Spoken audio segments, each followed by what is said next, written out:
Romance anime is great, but when you add a touch of fantasy, it becomes something truly magical. That's why today we're here to bring you the top 10 fantasy romance anime you must watch. So let's turn on our imagination mode and start fantasizing. Starting this list at number 10 is a fresh anime version of a classic, Romeo Juliet. The story is setting in the floating kingdom of Neo Verona. The cruel Montague family has just obliterated the Capulet family, overtaking the throne to the kingdom. Juliet Fiammata Asto Capulet is the only Capulet family member that is able to escape. With the help of the Loyalists, she kept hidden under the rock for 14 years. Life's not been easy under the Montague family regime. There are many oppressions, and fortune seems to only favor the rich, making it real-life accurate. That's why Juliet is set to roam the streets of Neo Verona as a vigilante by the name of Red Whirlwind. One day, by chance, she meets the son of the prince of the Montague family, Romeo Candorabanto Montague.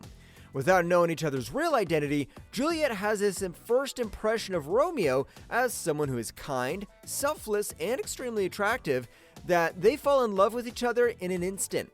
However, when they soon find out that both their families are trying to kill each other, they realize that they have to fight off this cruel destiny and work out their love against all odds. Will this Romeo-Juliet pair get a happy ending? Next up at number 9 is the classic forbidden love, Mao Yu, arch-enemy and hero. Heroes and villains are meant to fight against each other, but what if love blooms between them? On a 15-year ongoing war between humans and demons that seems to show no sign of ending, frustrated Yusha goes to the Demon King castle all by himself. However, his arrival there isn't anything like he had been expecting. First off, the Demon King, or Mao, is actually a girl. A hot one, that is. And she also has the same purpose as Yusha, which is to end the war. Yusha is baffled by this at first, as all his life he thought the Demon King was evil. So he stands there refusing to believe whatever she says. Mao, however, makes a really good argument that because of the war, some parts of the earth, like the southern nations, have seen wealth and prosperity after getting supplies sent by the central nations. Without the war, the southern nations would have perished into thin air. Finally, Mao explains her vision as to how to end the long-lasting war, but she needs Yusha's assistance in achieving that. Yusha then basically realizes that he might have been brainwashed by the humans all this time and decides to accept Mao's request. This is the beginning of not only their journey of forming peace between the two sides, but also their love for each other.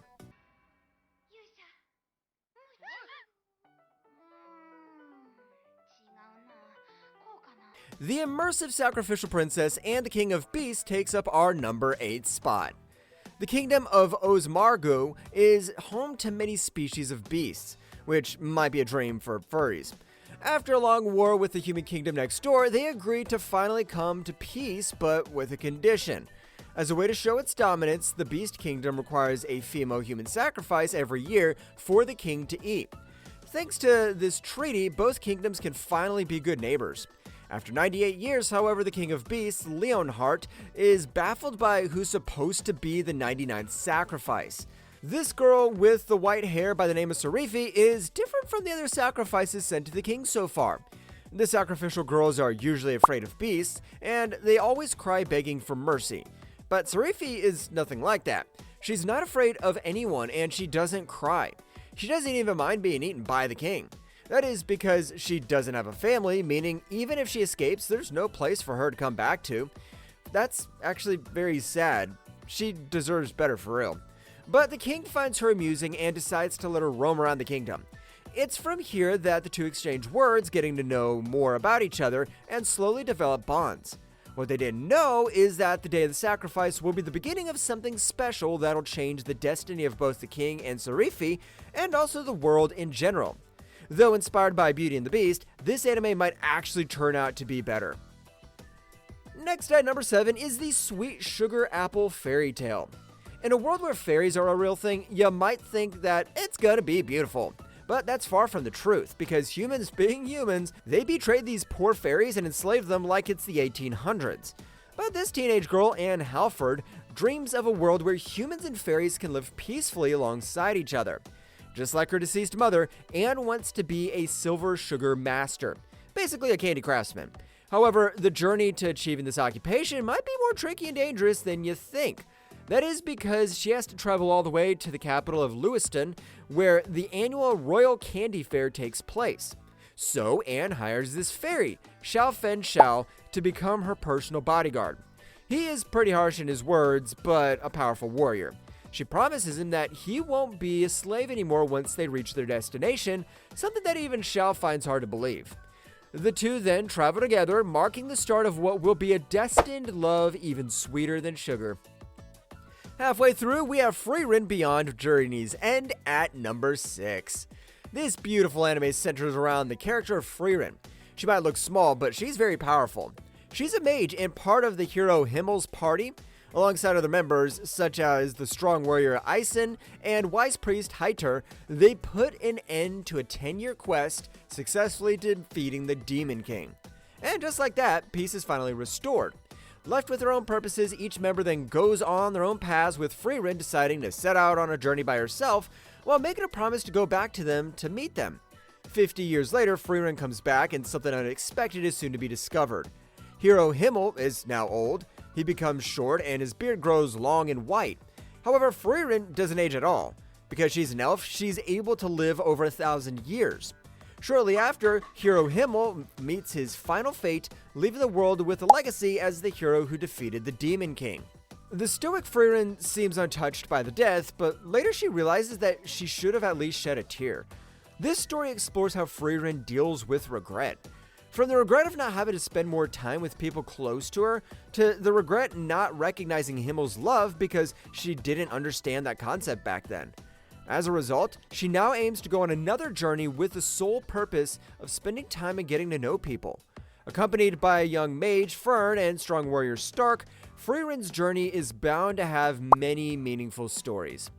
Hey weebs, we're halfway on our journey to fantasy masterpieces, and we at Animechi would love it if you could hit that like and subscribe button, because your support is what motivates us to keep producing amazing top 10s every week.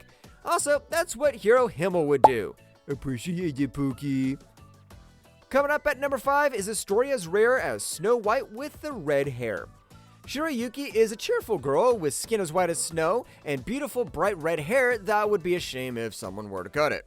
She lives in the countryside of Tanabarn, working as an apothecary in a shop of her own.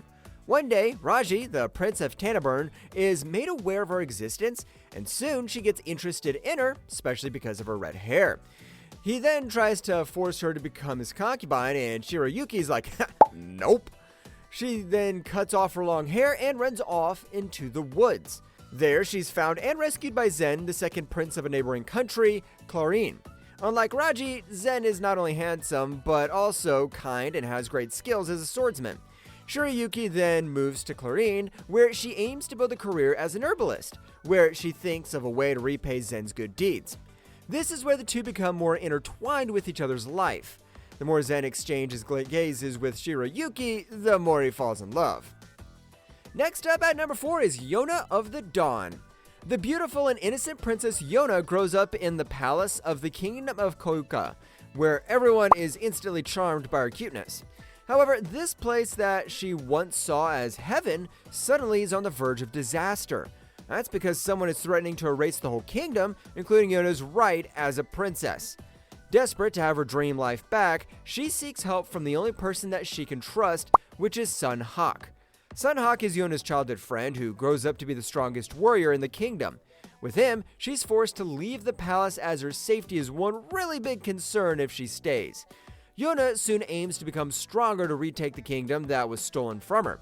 Luckily, clues soon start to surface where she finds some ancient remains that she might need to piece together for the key in dethroning the current harsh regime. Taking the number 3 spot is the Ancient Magus Bride. Every child deserves a parent, but not every parent deserves a child. That's the best description of this anime's background. 15-year-old Chise Hattori has never had love in her life. Her family keeps giving her abuse, ridicule, all the bad things you can think of. That's why when they try to sell her in an auction, she agrees without hesitation as long as there's a roof over her head. What awaits her is something unexpected. A tall man with a mask buys her for £5 million. But despite his strange and terrifying look, he's actually soft on the inside. He reveals himself to be Elias Ainsworth, a magus. He brings Chise to his ancient cottage in England, and there she's met with various imaginary beings such as fairies and dragons. With this, Elias has brought freedom to Chise's life, and she accepts the condition of becoming his apprentice and his bride.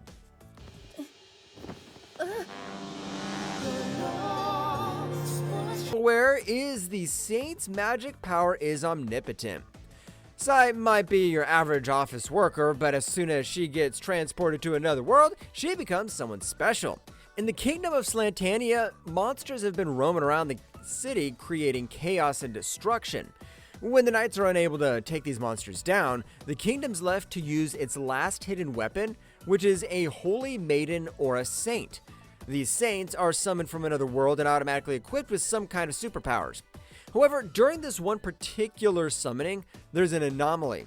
They actually need to summon two saints. One is Sei and the other is Ira, a high schooler from Japan.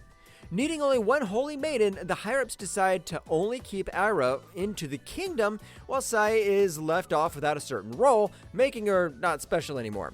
Having absolutely nothing to do and absolutely no way of going back to her original world, Sai aims to explore her passion for herbs and potions in the Medical Flora Research Institute.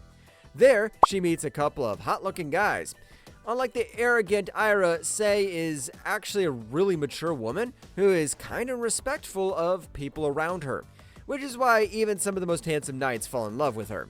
This is the story of Sei's daily life as a potion researcher who often crosses paths with handsome men ready to make her their wife.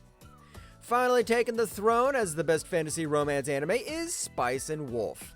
Being a powerful wolf deity, Hollow's been a subject of some sort of worship in the small town of Pasloe as she's helping with the annual harvest. However, time passes and Hollow's powers are no more of a need for these villagers. She's basically useless now and slowly becomes a mere folktale. Until she meets Kraft Lawrence. This man in his 20s is a peddler who visits town after town buying and selling things for a living. He dreams of opening his own shop, and the fateful encounter with Wolf might be the key to achieving that dream. On that day, Hollow offers herself to become his business partner with the condition that he takes her with him to the town of Yoitsu, her hometown. Lawrence sees that this girl has some unique abilities, especially in bargaining. Therefore, he accepts her offer. From here, the two set out on an exciting adventure where not only their bargaining skills are put to the test, but also their relationship. This beautiful anime has two versions, the classic 2008 one and the recent 2024 version. Both are masterpieces, but the 2024 version is worth checking out if you want to see more of a modern art and a story direction. That's a wrap, weebs, and thank you for sticking around. Tell us in the comments if you agree with this list and which anime should have made the ranks. You made it this far, so don't forget to like, subscribe, and hit the bell icon for more tea. See you next time.